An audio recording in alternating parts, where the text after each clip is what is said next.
Hello everybody, today I am going to show you how to choose shadow and light for the exact color. Utilize them in the character or in an environment. Alright, first general rule of thumb. So if 80% gray is your base color, and when your base hit the light, if the light is coming over here, the top is going to be 80.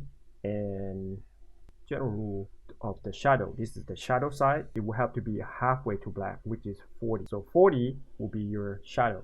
And you notice that it's very contrast, and that's because you're using full spectrum. Halfway in between those two, between 80 and 40, will be 60.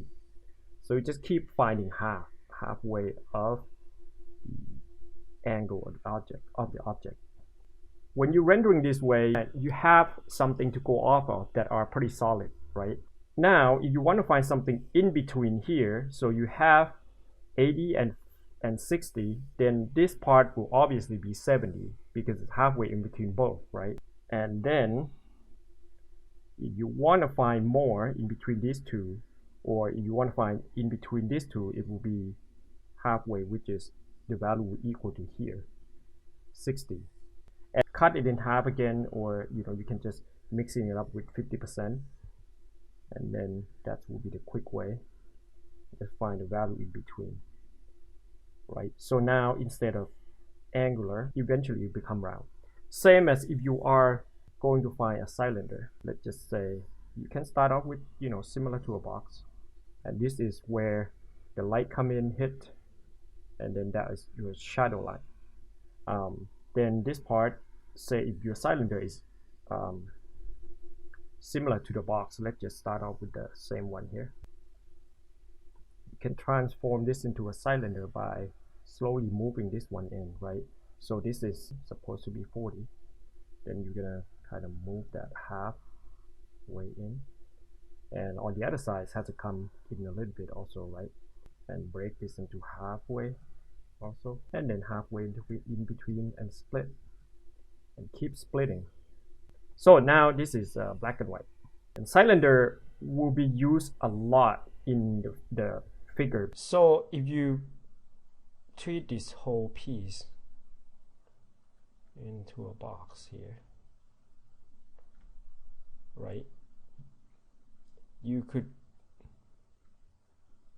so now you can see where that shadow coming from, and then later on I could round it up and make it round this corner so it would be rounded, but I need to keep the hard edge because the light is basically coming on top. If this is like a cylinder, also in the beginning it was a box, doesn't matter box or cylinder, either way, if it make it easier for you to put the shadow on, then put the box, right? So but the real shape, eventually you're going to make it smoother cylinder, and eventually it's going to be cone that are curved, right?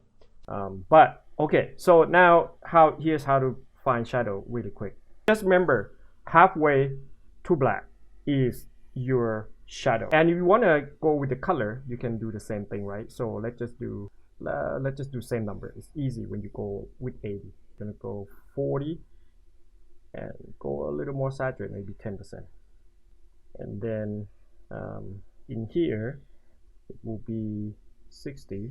So as it goes darker, object will get more saturated. Reason because light dumb down your color in the sunlight. When the sunlight hit it, it will get really overexposed. In terms of, sometimes you can substitute your shadow with saturation also. I could use this as a shadow. You could also move saturation up, and this way you can make a subtle change and substitute saturation for the value. So now you know how to find color, shadow halfway to black, and then if it doesn't change much, it's like a quarter way to black, right? Halfway, quarter. But this is when you are in the condition of 100 to 0.